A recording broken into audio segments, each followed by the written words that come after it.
Good evening everyone. आज हम पढ़ने जा रहे हैं trigonometric functions. 11th class NCERT का टॉपिक है।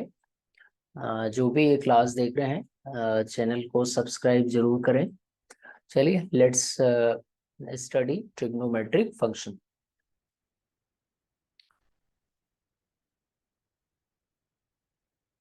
ट्रिग्नोमेट्रिक फंक्शन हमने जो 10th क्लास में trigonometric ratios of the angle जो पढ़े थे, वही चीजें जो है 11th क्लास में आकर के जो 6 हमारे पास ट्रिग्नोमेट्रिक रेशियोज हुआ करते थे, वही यहाँ पे 11th क्लास में ट्रिग्नोमेट्रिक फंक्शंस कहलाते हैं। तो हम थोड़ा उसका ब्रीफ देखेंगे 10th क्लास का कि ये जो ट्रिग्नोमेट्री है उसका क्या मीनिंग होता है, वो मैं बता देता हूँ आपको।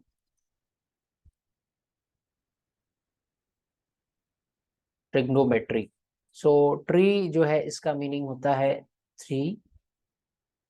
इसका मीनिंग होता है थ्री।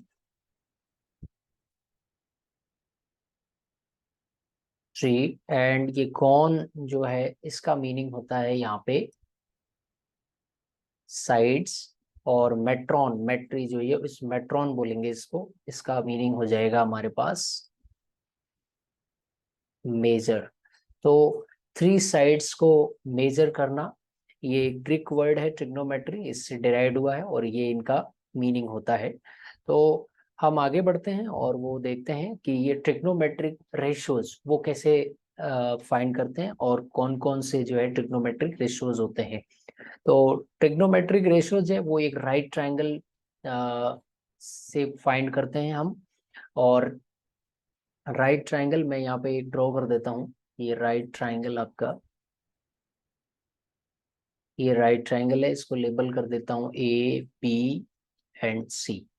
ये आपका 90 डिग्री एंगल हो गया 90 के फ्रंट में। और राइट ट्रायंगल की सबसे लॉन्गेस्ट, जो लॉन्गेस्ट साइड होती है उसको क्या बोलते हैं, हाइपोटेन्यूज बोलते हैं। ये हाइपोटेन्यूज है, एच से मैंने डिनोट किया। ये दो एक्यूट एंगल है, इनमें से मैं एक एंगल ले लेता हूँ। मान लिया मैंने ये लेट कर दिया, तो इसको मैं थीटा रिप्रेजेंट करता हूँ। थीटा जस्ट एक कोण, जो एंगल होता है उसको रिप्रेजेंट करता है। और जो एंगल हमने लिया है और उसके जो फ्रंट वाली साइड होती है उसको परपेंडिकुलर बोलेंगे। और ये रिमेनिंग साइड जो होगी वो बेस कहलाएगी। ठीक है। फिर हम अलग अलग रेशियोज लिखते हैं, साइड्स के रेशियोज। और ये ट्रिग्नोमेट्री ही एक ऐसा जो ब्रांच है मैथमेटिक्स का, जो एंगल्स के और साइड के जो साइड्स होती है राइट ट्रायंगल की, एक ट्रायंगल की साइड्स और एंगल्स के बीच जो रिलेशनशिप को बिल्ड करता है और उसके फॉर्मूले हमें देता है। तो वही है कि हम यहाँ लिखेंगे ऐसे अलग अलग इसके रेशियोज हैं। तो मैं पहले, सबसे पहले परपेंडिकुलर अपॉन हाइपोटेन्यूस, और फिर मैं यहाँ लिख देता हूँ बेस अपॉन हाइपोटेन्यूस, फिर परपेंडिकुलर अपॉन बेस। ये मैं थ्री जो है रेशियो, फर्स्ट मैं थ्री रेशियोज लिखता हूँ ये। तो आपको पता होगा कि ये बेस परपेंडिकुलर अपॉन हाइपोटेनियस है, उसको साइन और एक एक्यूट एंगल के रिस्पेक्ट में ये लिखते हैं। तो वो एक्यूट एंगल हमने कौन सा लिया है जिसके रिस्पेक्ट में हमने यहाँ बात की है कि ये साइड परपेंडिकुलर होगी, ये बेस होगी। तो हमने थीटा यानी एंगल सी है जिसको थीटा मैंने लेट किया है, तो यहाँ पे ये साइन थीटा हो जाएगा। और बेस अपॉन जो हाइपोटेनियस है, इस रेशियो को क्या ट्रिग्नोमेट्रिक रेशियोज नाम दिया गया है, उसको नेम रखा गया है कॉस थीटा। तो ये कॉस थीटा हो जाएगा परपेंडिकुलर अपॉन बेस, ये टेन थीटा हो जाएगा। ठीक है। तो इस थ्री टाइप से जो है हमने लिखा, और ऐसे जो इस साइड्स को हम सिक्स टाइप से जो है लिख सकते हैं। तो रिमेनिंग थ्री टाइप जो और लिख रहा हूं मैं यहाँ पे, तो ये हो जाएगा मेरे पास यहाँ बेस अपॉन परपेंडिकुलर और हाइपोटेनियस अपॉन बेस, और ये हाइपोटेनियस अपॉन हाइपोटेनियस, ये हाइपोटेनियस अपॉन परपेंडिकुलर। ठीक है। Base upon perpendicular, base perpendicular upon base, ये जस्ट टेन थीटा का रेसिप्रोकल है। तो टेन थीटा का रेसिप्रोकल क्या होता है, कॉट थीटा होता है। तो कॉट थीटा के लिए बेस अपॉन परपेंडिकुलर, और हाइपोटेन्यूस अपॉन बेस यानी base upon hypotenuse cos theta है, यानी कॉस थीटा का रेसिप्रोकल करना है। कॉस थीटा का रेसिप्रोकल सेक थीटा होता है। हाइपोटेन्यूस अपॉन परपेंडिकुलर, हाइपोटेन्यूस ये बेस परपेंडिकुलर अपॉन हाइपोटेन्यूस है जो कि साइन थीटा है। तो साइन थीटा का रेसिप्रोकल वो क्या होता है, कोसेक थीटा, ये कोसेक थीटा। तो ये 6 ट्रिग्नोमेट्रिक रेशियोज है हमारे पास, 1 2 3 और 4 5 एंड 6। इसको हम जो है ऑर्डर से इसको रिमेम्बर करते हैं ताकि हमें इसको लिखने में और इसके रेशियोज, साइड्स के जो रेशियोज हैं उनको लर्न करने में, रिमेम्बर करने में इजी रहता है। और आपने इन चीज़ों को लर्न करने के लिए एक ट्रिक भी लर्न किया हुआ है, पंडित बद्री प्रसाद अपॉन हर हर बोले। तो ये P जो है वो stands for perpendicular, B stands for base and H stands for hypotenuse. तो मैं ये फर्स्ट वाला जो रेशियो हो जाएगा P upon H, P upon H means sine theta, और B अपॉन H इन base upon hypotenuse cos theta, और ये जो है base perpendicular upon base, perpendicular upon base क्या हो जाएगा, टेन थीटा हो जाएगा। तो ये फर्स्ट वाला जो हमारे पास 3 ट्रिग्नोमेट्रिक रेशियोज थे, इनको हम पंडित बद्री प्रसाद अपॉन हर हर बोले इससे जो है लर्न करते थे। ठीक है, तो ये इस तरीके से है। और भी एक हमने टेबल पढ़ रखी है 10th क्लास के अंदर, जो इन जो एक्यूट एंगल्स के लिए, जो एक्यूट एंगल हमारे पास 5 स्टैंडर्ड एंगल्स हमने लिए थे, 0 डिग्री है, 30 degree, 45 degree, 60 degree and 90 degree, ये हमने 5 एंगल्स लिए थे। ठीक है, इनका वैल्यू हमने निकालना कैसे फाइंड करते हैं वो हमने सीखा था। ठीक है, ये जो 6 ट्रिग्नोमेट्रिक रेशियोज हैं, इन 6 के लिए ही हमने यहाँ पे सीखा था।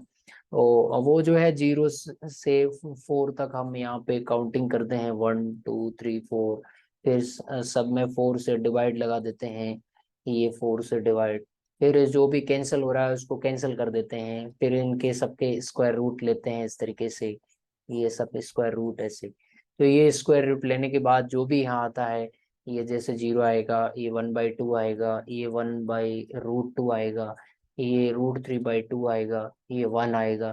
तो ये जो वैल्यू जा रही है ये साइन थीटा के लिए आ रही है।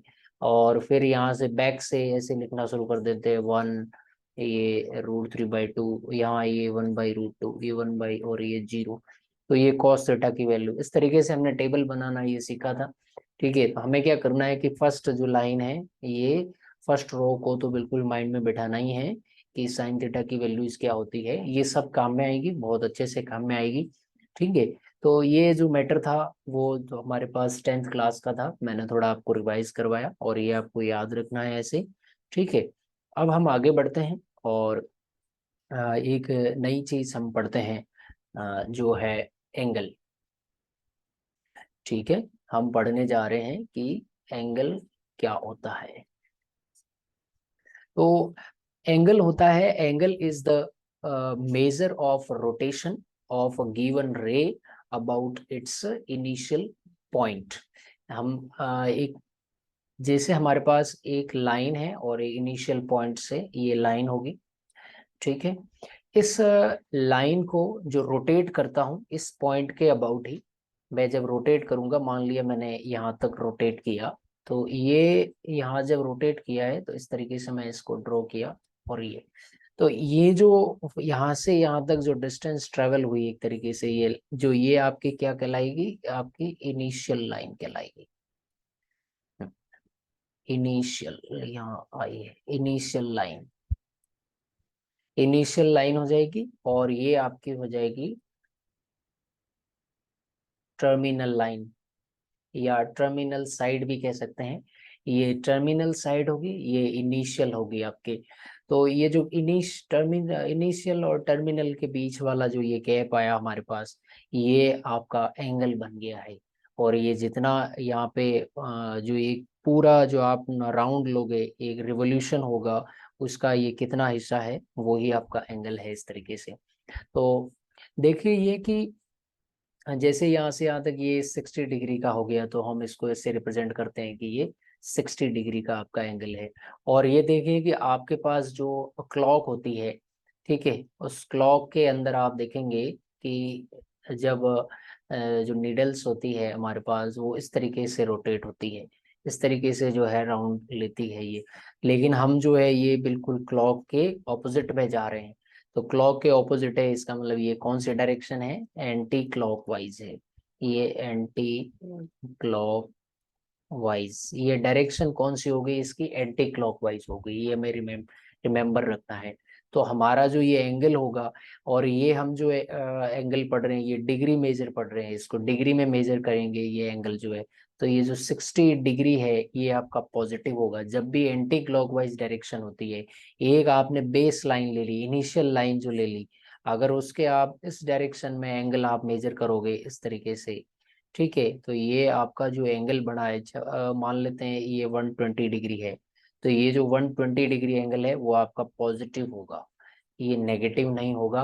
क्योंकि ये एंटी क्लॉकवाइज लग रहा है, ऐसा कि एंटी क्लॉकवाइज है, ये तो क्लॉक के बिल्कुल एंटी है इसे, तो फिर तो नेगेटिव होना चाहिए था। नहीं, हमें ये ऐसे याद रखना है कि जब भी एंटी क्लॉकवाइज डायरेक्शन में जब लाइन को, इन स्पेस लाइन को ऐसे रोटेट करते हैं, ठीक है, तो फिर वो जो एंगल जो फॉर्म होगा वो आपका एंगल पॉजिटिव होगा, ये याद रखना है आपको ऐसे, ठीक है।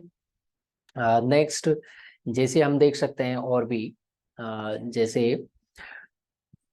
हम इस तरीके से कि ये आपका बेस लाइन हो गया, ये पॉइंट हो गया यहाँ पे, और इनिशियल लाइन हो गई। अब मैं यहाँ से इस तरीके से ऐसे रोटेट करता हूँ,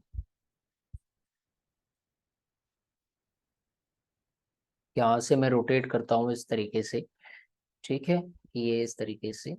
तो आप देखिए कि ये एंगल फॉर्म हुआ है, और ये इस तरीके से जो है रोटेशन होगा, इसका रोटेशन जो है, इससे इनिशियल लाइन का इस तरीके से रोटेशन होगा। तो मुझे ये बताइए कि ये कौन सी डायरेक्शन है, इस तरीके की डायरेक्शन, ये क्लॉकवाइज डायरेक्शन है। जब भी क्लॉकवाइज डायरेक्शन होती है, क्लॉकवाइज डायरेक्शन जब आती है हमारे पास, तो वो एंगल नेगेटिव होता है। तो मान लिया ये आपके पास यहाँ जो एंगल है वो 90 डिग्री है, तो आप इसको कहोगे -90 डिग्री, ये आपका एंगल -90 डिग्री। आप और आगे बढ़ेंगे इस तरीके से, ये यहाँ से इस तरीके से और आगे बढ़ेंगे ये, तो ये आपका -180 डिग्री एंगल होगा ऐसे, ठीक है। तो ये इस तरीके से आप और यहाँ आएंगे तो -270 डिग्री हो जाएगा, 180 डिग्री -90 डिग्री हो जाएगा, ठीक है। ये क्लॉकवाइज डायरेक्शन में, ये एंटी क्लॉकवाइज डायरेक्शन में थी। तो ये आपको इस तरीके से इनको रिमेम्बर करना है।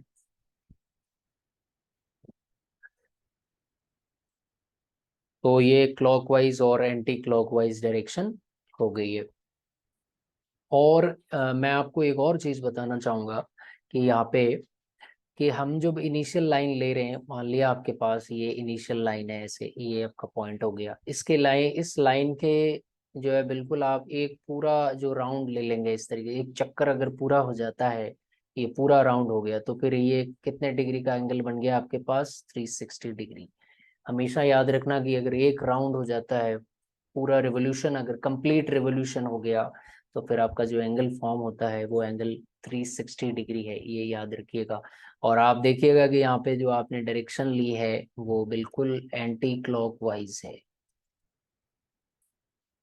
एंटी क्लॉकवाइज, ये डायरेक्शन एंटी क्लॉकवाइज थी, इस तरीके से रोटेट कर रहे थे, यानी कि जो आपके पास क्लॉक होती है उस क्लॉक के बिल्कुल जस्ट ऑपोजिट डायरेक्शन, ठीक है। तो ये प्लस में एंगल है, प्लस को यहाँ शो करने की जरूरत नहीं है, ऑलरेडी ये पॉजिटिव ही माना जाता है, तो ये पॉजिटिव। अगर आप इस तरीके से यहाँ से ऐसे कर दें, ठीक है, इस तरीके से रिवोल्यूशन अगर कंप्लीट रिवोल्यूशन होता तो फिर -360 डिग्री हो जाता। तो आप याद रखें कि ये कंप्लीट रिवोल्यूशन जो है वो कितने डिग्री का जो है एंगल फॉर्म करता है, 360 डिग्री, ठीक है। तो इस तरीके से है। अब मैं कुछ और चीजें मैं बताऊंगा इसमें आगे, जैसे ये होता है कि जैसे हमने यूनिट्स पढ़ी है, जैसे लेंथ को अगर मेजर करना है तो आपने जो ये किलोमीटर ये यूनिट है, इससे जो इसकी जो इस छोटी जो यूनिट होती है वो मीटर होती है। फिर सेंटीमीटर होती है, फिर मिलीमीटर। तो इस तरीके से जो ये यूनिट आपने पढ़ी, तो इस तरीके से ये डिग्री में भी होता है कि अगर आपके पास 1 डिग्री, ठीक है, तो 1 डिग्री के अंदर जो होते हैं हमारे पास वो 60 मिनट होते हैं, जिसको डैश से इस तरीके से रिप्रेजेंट करते हैं ये, यानी कि 60 मिनट, 60 मिनट्स ये, ठीक है। और 1 मिनट है, उसमें हमारे पास 60 सेकेंड हो जाएंगे, जिसको डबल डैश से रिप्रेजेंट करेंगे ऐसे, ठीक है। तो डबल डैश ये लिखा हुआ है, इसका मीनिंग है कि हमारे पास, इसका मीनिंग है कि 60 सेकेंड्स है, 60 सेकेंड्स। तो ये हमें ध्यान में रखना है कि जैसे मैं आपसे ये पूछूं कि मुझे ये बताइए कि अगर मेरे पास मान लिया मेरे पास 90 मिनट है, तो इसको डिग्री में कन्वर्ट करके बताओ। तो आपको डिग्री में कन्वर्ट करना आना चाहिए, क्योंकि आप जो है छोटी यूनिट से बड़ी यूनिट में जा रहे हैं, तो उस समय डिवाइड लगाएंगे। तो ये छोटी यूनिट है और इसको आप बड़ी यूनिट में जा रहे हैं, डिग्री में जा रहे हैं, तो 60 का आप क्या करोगे, डिवाइड लगाओगे। तो मैंने 60 का डिवाइड लगाया, तो यहाँ पे आप देखिए कि ये 0 से 0 क्या हो जाएगा, कैंसिल हो जाएगा। और ये 3 से कैंसिल हो रहे हैं, यानी 3 3 जा 9 एंड 3 2 जा 6, सो यहाँ 2 आ जाएगा। यानी ये जो अब आपके पास 3/2 जो आया है, इसको आप डेसिमल में भी कन्वर्ट कर सकते हैं, लेकिन ये आपके पास डिग्री में होगा, यानी ये 3/2 ये डिग्री है। आप ये देख सकते हैं कि मैं यहाँ लिख सकता हूँ 120 मिनट, ये 120 मिनट है, आप इसको डिग्री में कन्वर्ट कर सकते हैं, तो 120/60, ठीक है। तो ये कितना आ जाएगा, यहाँ पे 2 डिग्री हो जाएगा। तो 2 डिग्री, ये डिग्री में है, ये मिनट में है, ठीक है। इस तरीके से आपके पास जो है 1 अगर डिग्री है, तो बताइए कि उस सेकेंड्स में उसको कन्वर्ट कीजिए। तो सेकेंड में कन्वर्ट करने के लिए इसको क्या करना पड़ेगा, 1 को 60 से मल्टीप्लाई करना पड़ेगा, क्योंकि 1 डिग्री = 60 मिनट्स होते हैं। तो 1 × 60 कर दिया। आप जो है बड़ी यूनिट से छोटी यूनिट में आ रहे थे, तो उसमें मल्टीप्लाई करते हैं, तो ये मल्टीप्लाई किया मैंने, तो हमारे पास 60 मिनट आया। मुझे फाइनली किस में जाना है, सेकेंड्स में जाना है। तो मैं एक बार फिर से इसको मैं 60 से मल्टीप्लाई करूंगा, क्योंकि 1 मिनट = 60 सेकेंड्स होता है। तो ये आप मल्टीप्लाई करोगे तो 3600 हो जाएगा ये। और अब इसकी यूनिट क्या होगी, ये सेकेंड्स होगी, ऐसे डबल डैश लिखना होगा, 3600 डबल डैश, ठीक है। तो ये इस तरीके से यूनिट कन्वर्जन है, यूनिट कैसे कन्वर्ट करते हैं वो मैंने बताया आपको।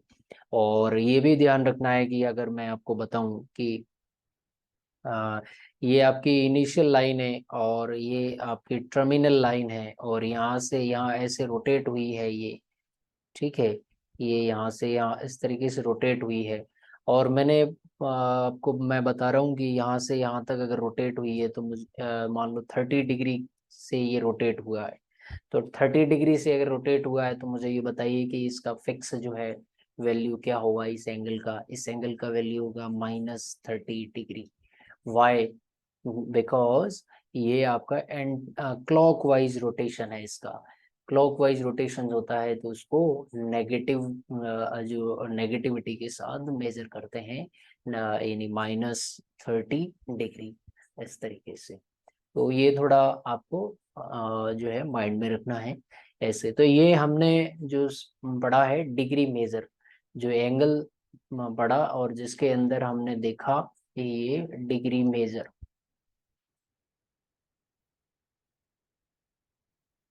ये डिग्री मेजर देखा। तो एंगल्स को अलग अलग तरीके से मेजर करने के जो है तरीके होते हैं। तो हम एक और अगला तरीका देख रहे हैं, radian major. Radian, radian major. तो रेडियन मेजर क्या होता है, उसको पढ़ते हैं हम। रेडियन मेजर यूनिट, जो डिग्री मेजर है उसके जैसी ही एक एंगल को मेजरमेंट का तरीका होता है। तो उसमें क्या है हम देखते हैं। इसमें जैसे एक सर्कल है हमारे पास, ये एक सर्कल है जिसका ये सेंटर हो गया, मैंने इसको ओ से रिप्रेजेंट कर दिया है।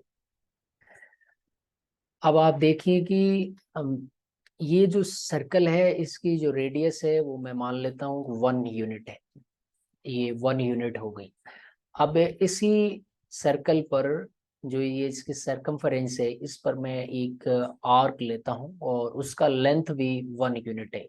तो मैं मान लेता हूँ कि यहाँ से यहाँ तक का जो ये आर्क हुआ है, ये आर्क जो है इस आर्क का लेंथ भी 1 यूनिट है।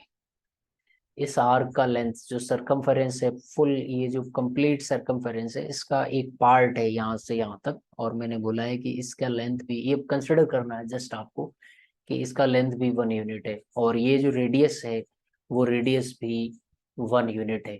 तो इस जो आर्क के, इस आर्क की जो ये लेंथ है, इस लेंथ के द्वारा जो एक एंगल सबटेंड होगा इस सर्कल के सेंटर पर, वो कैसे कि एक जो एंड पॉइंट्स है इस आर्क के, इन एंड पॉइंट्स को आप ज्वाइन कर दीजिए किसके साथ में, आप ज्वाइन कर दीजिए सेंटर के साथ में, इस तरीके से ज्वाइन कर दीजिए आप। जैसे ही इसकी ज्वाइनिंग होती है तो एक एंगल यहाँ फॉर्म हो जाता है, ठीक है।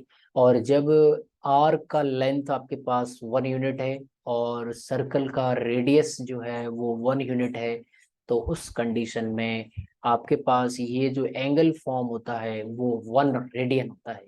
इस एंगल को आप 1 रेडियन बोलेंगे। और रेडियन को ऐसे तो कोई सिंबल नहीं होता है, लेकिन कभी कभी इस तरीके से या छोटा सा ये सी मान सकते हो, उस तरीके से कॉम्प्लीमेंट है या ऐसे करके।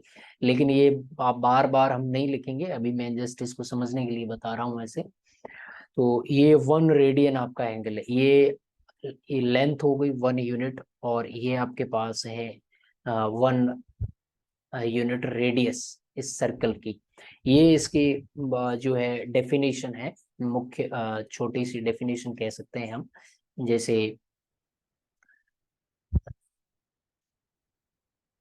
एंगल सब subtended bye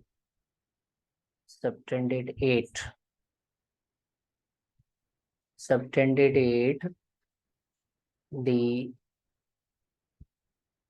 center of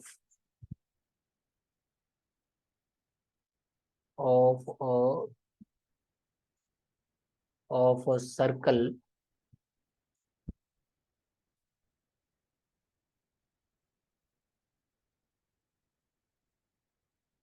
radius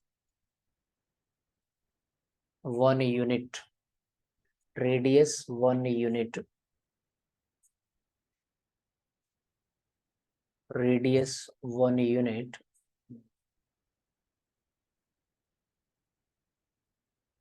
by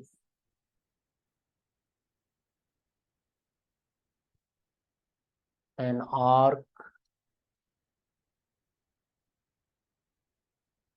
length 1 unit 1 unit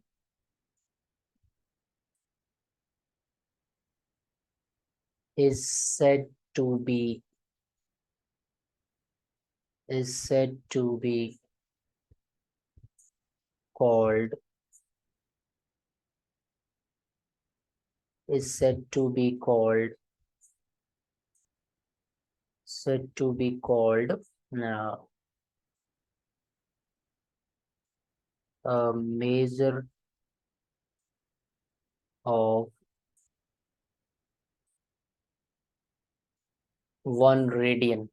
ये 1 रेडियन की एक डेफिनेशन हम कह सकते हैं सिंपल, एक एंगल जो सबटेंड हुआ है centre of a circle with radius 1 unit, 1 unit का रेडियस का सर्कल होगा, और वो एंगल किसके द्वारा सबटेंड हुआ है, arc of an length 1 unit. जो 1 यूनिट जो है लेंथ का आर्क होगा उसके द्वारा ये सबटेंड हुआ है, और उसको हम जो है 1 रेडियन का मेजर कहेंगे ऐसे। तो ये इस तरीके से है। मैं थोड़ा और भी ऐसे, जैसे आपको अलग अलग एग्जांपल, इसमें भी सेम जो तरीका हमने अभी पीछे देखा है, जैसे आप देखिए आपके पास ये सर्कल है और आप ये एक बेस लाइन ले लेते हैं। अगर आप इस डायरेक्शन में या डायरेक्शन में अगर आप 1 यूनिट आप यहाँ से आर्क लेंगे और इसके जो आर्क के हमारे पास ये जो एंड पॉइंट्स होंगे इसको आप यहाँ से ज्वाइन करवा दोगे इस तरीके से, ठीक है। तो इस डायरेक्शन में अगर आपने इस आर्क को मेजर अगर किया है तो फिर ये जो 1 यूनिट और ये भी 1 यूनिट आर्क लेंथ का है और ये 1 यूनिट रेडियस है, तो ये जो -1 रेडियन एंगल बनेगा। -1 रेडियन एंगल, ये आपका सेंटर ओ कह सकते हैं इसे। ये पॉइंट ए और ये पॉइंट बी, इस तरीके से। तो जैसे मैं थोड़ा और आपको आगे ले जाता हूँ और चीज़ें जैसे एक हम कन्वेंशन जो बनाएंगे, थोड़ा आप ध्यान से देखिएगा ऐसे। तो जैसे ये हमारे पास ये एक बेस लाइन है और मैंने यहाँ से यहाँ तक आप देखिए कि ये एक मैंने आर्क ले लिया है ये। अब मैं इस फिक्स कर देता हूँ, ये 1 यूनिट ही है रेडियस। और अगर 1 यूनिट ये रेडियस है तो मेरे पास ये जो प्रीवियस टाइम ये जो 1 यूनिट आर्क लेंथ थी, ठीक है, अब मैं इसकी मान लो कर देता हूँ 3 यूनिट। तो अगर ये 1 यूनिट रेडियस ये फिक्स रहती है, तो अगर इसको इंक्रीज करेंगे, ये आर्क की लेंथ को अगर इंक्रीज करेंगे, तो रेडी जो आपका एंगल होगा इसके द्वारा जो एंगल सबटेंड हो रहा है वो एंगल भी उतना ही इंक्रीज हो जाएगा, यानी कि ये 3 रेडियन हो जाएगा। ये 3 यूनिट आपकी लेंथ है, ठीक है, तो ये आपके पास 3 रेडियंस एंगल भी बन जाएगा। ये आपको ध्यान में रखना है। जिस प्रकार अगर ये कांस्टेंट है हमारे पास, जब रेडियस कांस्टेंट हो गई तो उस कंडीशन में अगर हम जो लेंथ ऑफ आर्क अगर इंक्रीज कर रहे हैं तो जो measure of radians will be increased, ठीक है। ये भी ऑटोमेटिक इंक्रीज हो जाएगी। अगर सिमिलरली अगर इसको हम यहाँ जो है क्लॉकवाइज डायरेक्शन में मेजर कर दे और ये 3 यूनिट है तो ये -3 रेडियंस हो जाता, ठीक है। इस तरीके से इसको समझना है ये। तो मैं आपको एक जनरल ये बात कहूँ कि जैसे एक और बात अगर ऐसे कहता हूँ कि मैं यहाँ से यहाँ तक कि ये जो है एक एंगल ये आर्क ले लिया है, जो एंगल यहाँ पे सबटेंड कर रहा है ये। आप ये देखिए कि ये जब आपके पास 1 यूनिट रेडियस थी और 1 यूनिट जो लेंथ ऑफ आर्क थी, ठीक है, तो उस टाइम हमारे पास ये एंगल जो सबटेंड हुआ था इस आर्क के द्वारा वो कितना हुआ था, 1 रेडियन हुआ था, ठीक है। अगर मैं ये जो है आर रेडियस बना देता हूँ और ये जो लेंथ ऑफ आर्क है वो भी आर कर देता हूँ, ठीक है, तो उस कंडीशन में ये कितना जो है एंगल सबटेंड होगा उसका मेजर क्या होगा, वो मेजर होगा 1 रेडियन। 1 रेडियन होगा। मैंने इस बार जो है इस जितना आर्क को मैं यहाँ पे इंक्रीज कर किया उसके साथ साथ रेडियस भी उतना ही लिया, उतनी रेडियस का लिया जितना आर्क था, यानी कि जितना रेडियस लिया उतना ही मैंने आर्क को जो है यहाँ पे कट किया सरकमफेरेंस पर। तो उस सरकमफेरेंस का पार्ट जो आर्क है उसके द्वारा एंगल जो सबटेंड होगा वो 1 रेडियन होगा, तो ये एंगल भी 1 रेडियन होगा, ठीक है। तो मैं आपको बताना चाहूंगा नेक्स्ट कि हमने जो पढ़ा since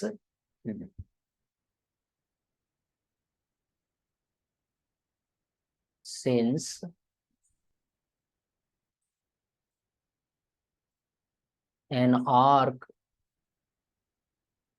of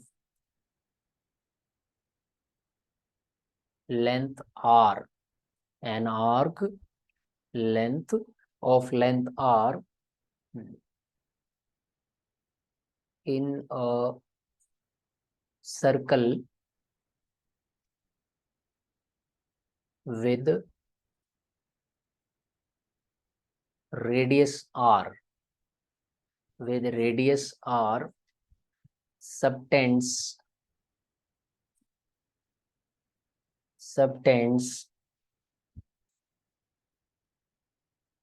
an angle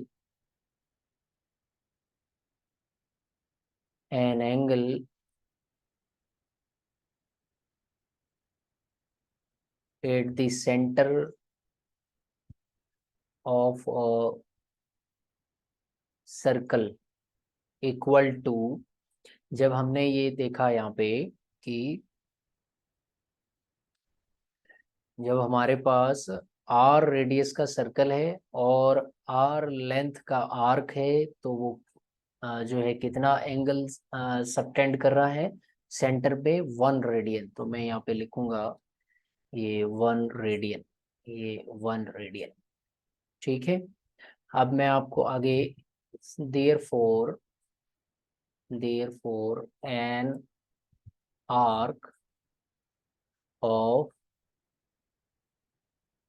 length 1 unit in a circle with radius r subtends an angle at the center of circle equal to। सो क्या लिखेंगे हम यहाँ पे, अगर हमारे पास आर लेंथ थी आर्क की, ठीक है, उस समय जो है ये उसी रेडियस, जो आर रेडियस का सर्कल है, तो वो जो है एंगल कितना, 1 रेडियन। इसको मैं यहाँ पे रेडियन लिख देता हूँ, रेडियन। और तो यहाँ पे ये कितना बनेगा, ये हो जाएगा हमारे पास 1/r। ये जो r जो हमारे पास होता है वो डिवाइड में आ जाता है जब भी हम 1 यूनिट के लिए कोई भी चीज फाइंड करने का प्रयास करते हैं इस कंडीशन में। तो ये 1/r रेडियन हो जाएगा, रेडियंस, ठीक है। So similarly an arc of length, अब हमारे पास यहाँ आर लेंथ का आर्क था, फिर हमने 1 यूनिट लिया। अब हमारे पास किसी भी लेंथ का हमारे पास आर्क आ सकता है, तो उस लेंथ के लिए मैं यहाँ पे लिख देता हूँ L. So L unit, L length L जो है in circle with radius R subtends an angle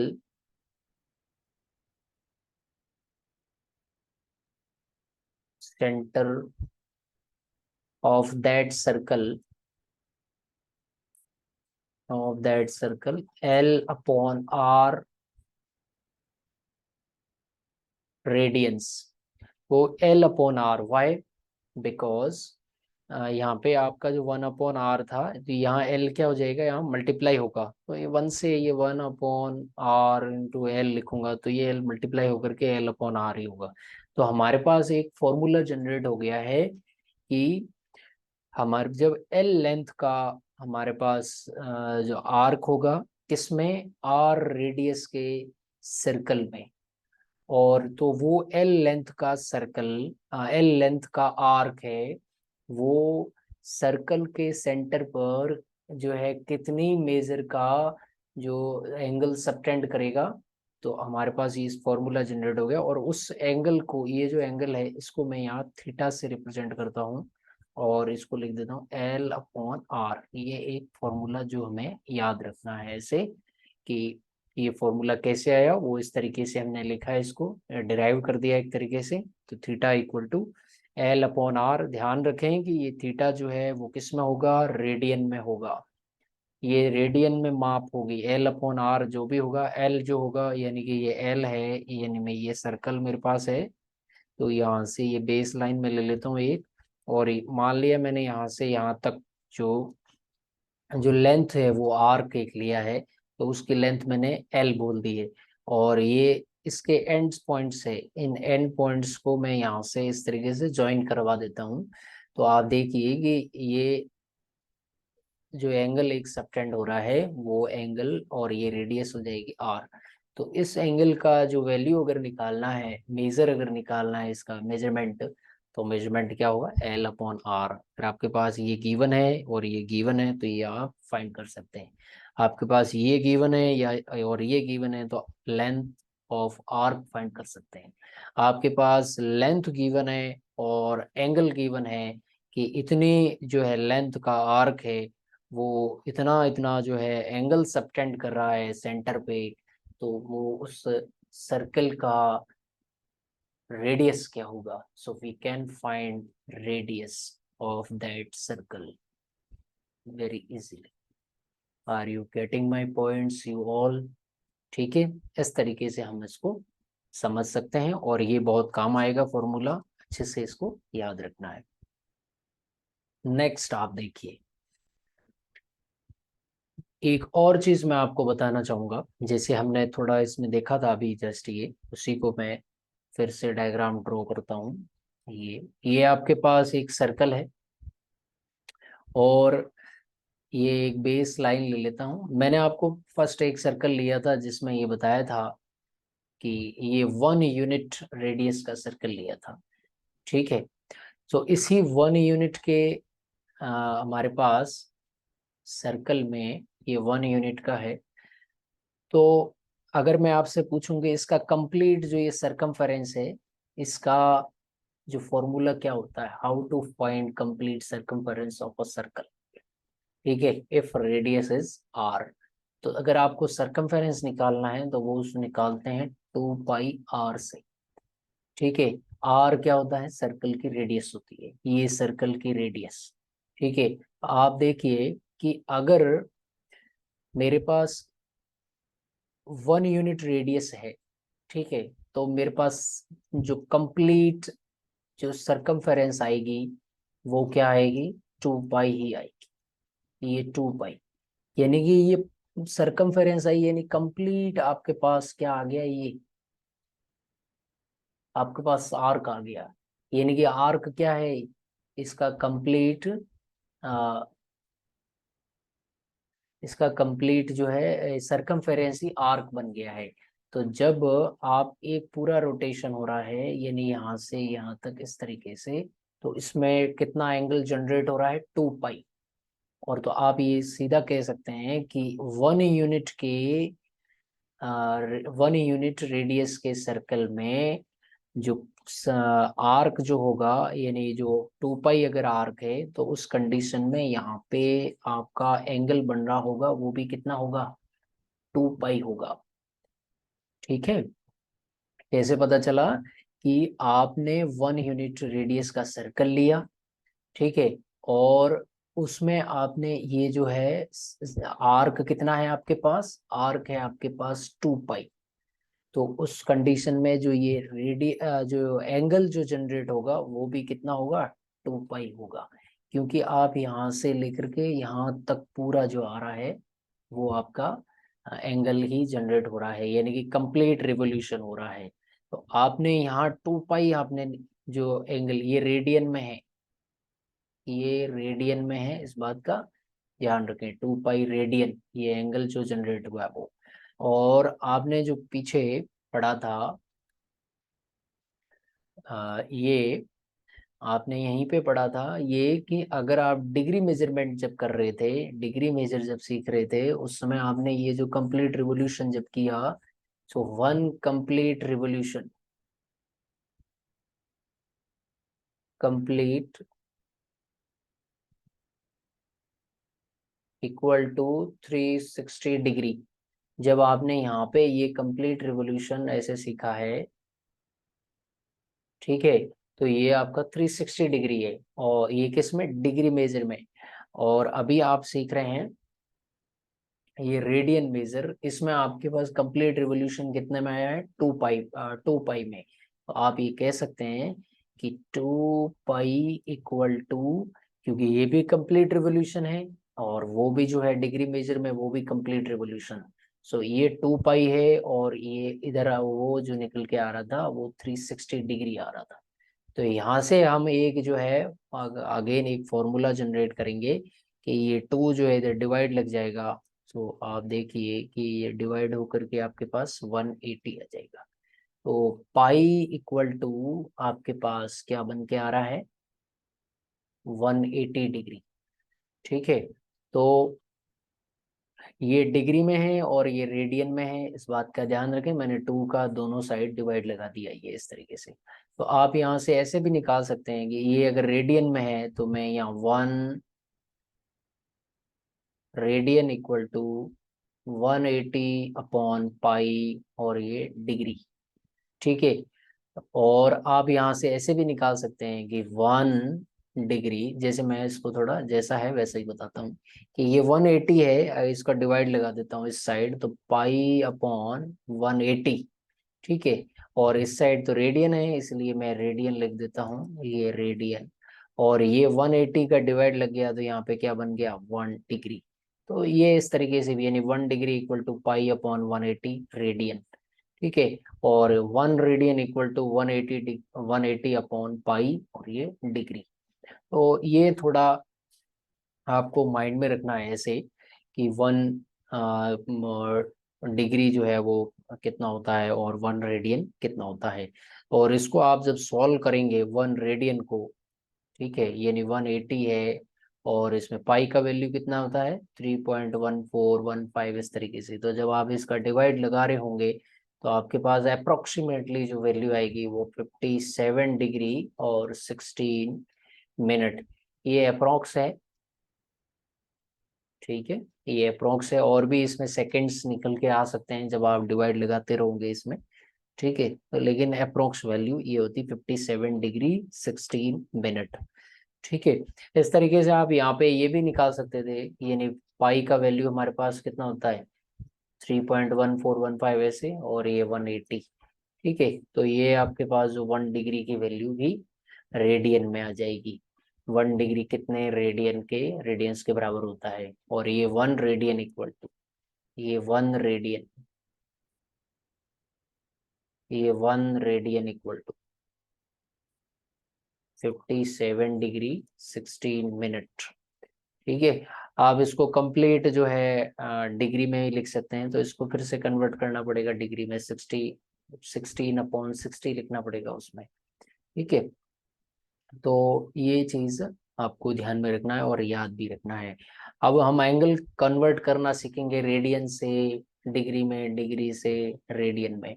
तो आप देखना कि हमेशा जब भी आपके पास एंगल आपको डिग्री से रेडियन में जाना है, डिग्री से रेडियन में, तो रेडियन वाला जो एंगल होगा वो उसमें मोस्टली यही होगा, पाई जो है वो न्यूमरेटर में रहेगा।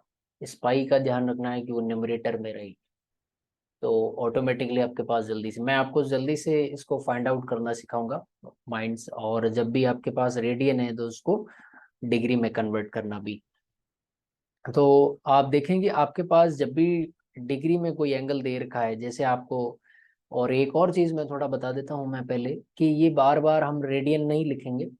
ये एक नेशनल कन्वेंशन है कि जब भी कोई एंगल रेडियन में होता है तो उसको बोलने की भी जरूरत नहीं होती, बोलते भी नहीं है उसको, कोई बोलने की जरूरत नहीं है, ऐसे ही बोलेंगे सीधा।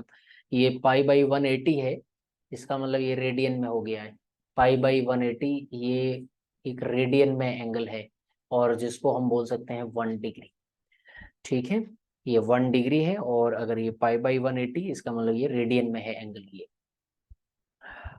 और एक और चीज आपने अभी देखा, ये जो फॉर्मूला एक पीछे मैंने जनरेट किया है, आ, ये फॉर्मूला आप देखिए कि ये फॉर्मूला जो डायमेंशन लेस, ठीक है। इस थीटा का कोई डायमेंशन है ही नहीं। यहाँ तो हम डिग्री जब पढ़ रहे थे तो डिग्री में तो फिर भी हमने देखा था कि degree degree 60 degree 30 degree 120 degree. लेकिन ये जो अभी हमने ये फॉर्मूला जो जनरेट किया था, ये इस फॉर्मूले में तो डायमेंशन लेस है। कैसे, आप खुद देखिए कि ये जो लेंथ होगी, आर्क ऑफ लेंथ, इसका कोई यूनिट होगा, सेंटीमीटर में है, मीटर में है, जिसमें भी हम जो निकाल ये फाइंड कर रहे होंगे। ठीक है। रेडियस होगा वो भी सेंटीमीटर, मीटर, मिलीमीटर, जिसमें भी होगा। ठीक है। तो ये सेंटीमीटर, ये एल है वो भी सेंटीमीटर में, ये आर है वो भी सेंटीमीटर में। ठीक है। तो ये सेंटीमीटर से सेंटीमीटर क्या होगा, कैंसल आउट हो जाएगा। और व्हेन ये कैंसल आउट हो जाएगा तो फिर यहाँ जो ये थीटा जो आ रहा होगा, रेडियन में आ रहा होगा। तो रेडियन जो है एक तरीके से डायमेंशन लेस है। ठीक है। तो ये थोड़ा आपको ध्यान रखना है ऐसे। हाँ।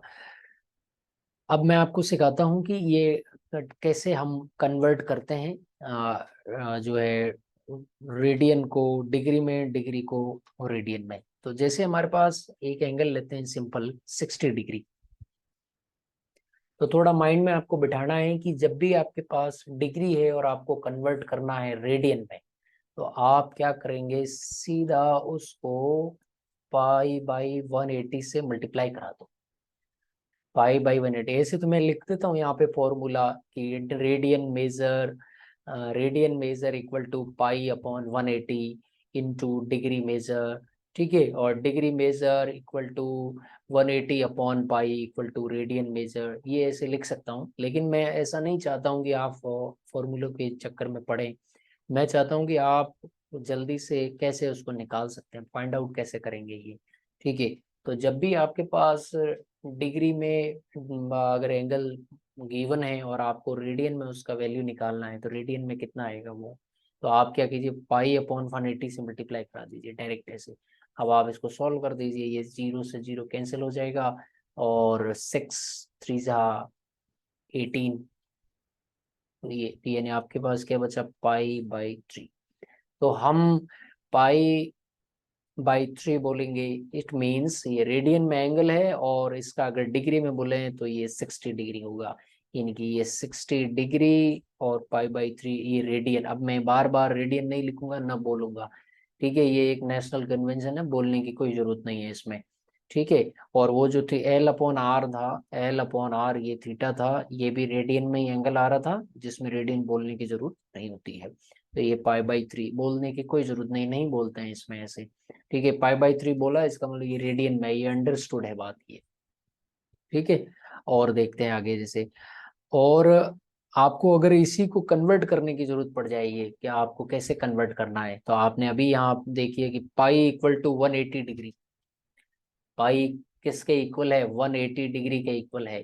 तो यानी कि आप, अगर आपको दे दिया मैंने पाई बाई 2, तो मुझे बताओ कि ये पाई बाई 2 डिग्री में कितना होगा। तो जब आपको डिग्री में इसको फाइंड आउट करना है, तो पाई का वैल्यू यहाँ सीधा आप पुट कर सकते हैं। पाई का वैल्यू, आप पाई किसके इक्वल है, ये हालांकि पाई का वैल्यू नहीं कह सकते। ठीक है। पाई किसके इक्वल आया है, हमने ये नहीं, ये फाइंड आउट किया है यहाँ पे 180 डिग्री के इक्वल आया। तो आप पाई की जो जगह पे आप क्या 180 डिग्री लिख सकते हैं, और डिवाइड बाई 2। और 180 डिवाइड बाई 2 यानी 90। ये जो है इजी तरीका है, जल्दी से आप इसको कैसे फाइंड आउट करें इसको ये। ठीक है। तो ये आपके पास 90 डिग्री हो गया। मैं आपको और भी दे सकता हूँ, जैसे 120 डिग्री। मुझे इसको रेडियन में कन्वर्ट करके बताओ। तो इसको रेडियन में कन्वर्ट करना है, मैंने आपको बताया, मैं फिर से रिवाइज करवा रहा हूँ कि रेडियन में पाई न्यूमरेटर में रहेगा। ठीक है। अगर वो वैल्यू रेडियन की पाई के टर्म्स में दे रखी है, ठीक है, तो पाई जो है न्यूमरेटर में रहने का प्रयास करेगा, तो उसको मोस्टली समझना है कि वो जो एंगल है वो रेडियन में है। तो मैं इसको क्या करूंगा, पाई न्यूमरेटर में रखना है, तो 180 को पाई अपॉन 180 ये डिग्री, इससे ऐसे मल्टीप्लाई कर दूंगा। तो ये आपका जीरो से जीरो कैंसिल हो गया, और ये 6 2 जा 12 एंड ये 6 3 जा 18। तो आपके पास क्या आ रहा है, 2 पाई बाई 3 आ रहा है। ठीक है। तो ये 2 पाई बाई 3 हो गया। तो ये आपके पास रेडियन में है। तो आप, अगर हम ये काम में लेंगे ऐसे, आगे जो है एक बहुत ये नॉर्मल हो जाएगा कि हम 2π/3 लिख रहे हैं, π/2 लिख रहे हैं, π/3 लिख रहे हैं, π/4 लिख रहे हैं, है ना, π/5 लिख रहे हैं।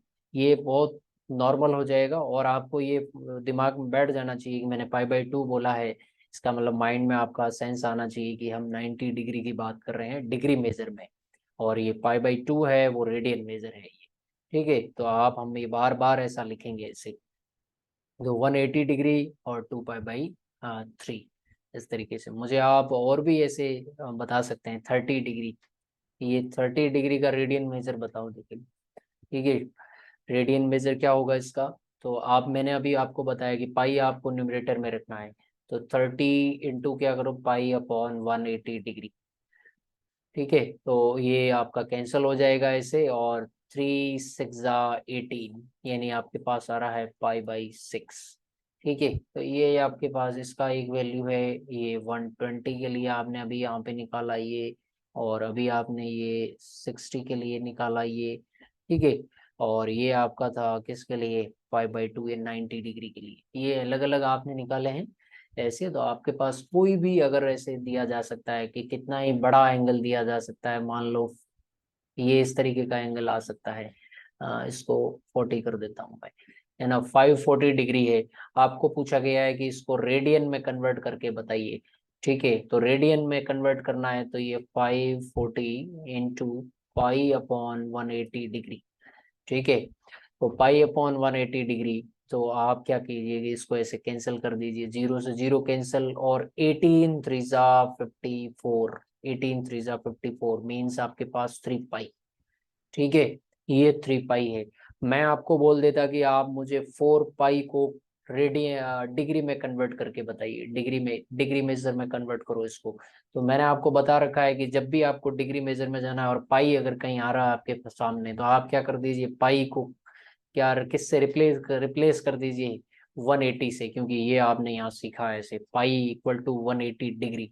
तो ये 4 और इंटू ये पाई का वैल्यू समझ सकते हैं आपकी 180 डिग्री है, तो ये 18 4 72, यानी कि 720 डिग्री आपके पास ये एंगल बनेगा। और ये पॉजिटिव है, इसलिए आप देख सकते हैं, मैं आपको एक बार फिर से बता रहा हूँ कि हम जो क्या करेंगे कि एक बेस लाइन लेंगे, ये बेस लाइन मैंने ऐसे ले ली यहाँ पे, ये बेस लाइन ऐसे इनिशियल लाइन कह सकते हैं एक। अब मैं इस पॉइंट के जो है अबाउट में रोटेट करूंगा इसी लाइन को, वो टर्मिनल लाइन बन जाएगी ऐसे। तो 720 डिग्री है। तो आप देखिए कि जब आप फर्स्ट राउंड यहाँ से यहाँ तक आओगे, तो इसका मतलब है कि ये कितना एंगल बन गया। और देखिए कि ये पॉजिटिव था, इसलिए मैंने किस डायरेक्शन में लिया है, ये एंटी क्लॉकवाइज डायरेक्शन, वॉच की एंटी क्लॉकवाइज डायरेक्शन में ही आपको क्लॉक जो उसकी निडल्स होती है, टिप होती है, वो किस डायरेक्शन में, इस डायरेक्शन में ऐसे रोटेट होती है। हमें आपको इस तरीके से रोटेट करना है। ठीक है, तो ये मैंने ऐसे रोटेट किया, तो एक रिवोल्यूशन, कंप्लीट रिवोल्यूशन हुआ, तो एंगल कितना हो गया, 360 डिग्री। इसका मतलब ये और पूछ रहा है और आगे, तो मैं आपको क्या करता हूँ, एक और रिवोल्यूशन करते हैं यहाँ से एक और रिवोल्यूशन। तो आप देखिए कि जब आप 360 प्लस 360, ठीक है, आप 2 रिवोल्यूशन अगर कंप्लीट करोगे तो आपके पास कितना मिलेगा, 720 डिग्री। ये 720 डिग्री, तो यानी कि 2 रिवोल्यूशन करने थे आपको ऐसे। ठीक है, तो ये आपका एंगल है। तो इसको अगर आपको फॉर्म करने को बोलेगी डायग्राम के थ्रू, इसको फॉर्म करके बताइए, तो यही है इसका फॉर्मेशन। ठीक है, इसी तरीके से फॉर्म करना है आपको। ठीक है, मेरे ख्याल से आपको बहुत अच्छे से ये बातें सब समझ में आ रही होगी, और आप सब इसको कन्वर्ट करना भी सीखोगे ऐसे। ठीक है, आपके पास ये सवाल सारे आएंगे तो आप सब कर पाओगे, और जब भी ये वीडियोस देखें तो ज़रूर इसको चैनल को सब्सक्राइब करें। ठीक है, और आपका मोटिवेशन, आपका जो ये सब्सक्राइब करना, यही हमारा मोटिवेशन है। ठीक है, तो इस तरीके से जो है ट्रिग्नोमेट्रिक फंक्शंस, मैं तो अभी ट्रिग्नोमेट्रिक फंक्शंस पे तो आया ही नहीं हूँ, अभी तो हमने एंगल का, हाँ, जो है मेजर हमने सीखा है, एंगल का मेजरमेंट कैसे करते हैं, रेडियन में कैसे करते हैं, डिग्री में कैसे करते हैं, डिग्री और रेडियन में क्या रिलेशन होता है, कैसे उसमें रिलेशन जनरेट कर सकते हैं। तो रिलेशन यही होता है कि पाई इक्वल टू होता है, pi radian equal to 180 degree. ये जो है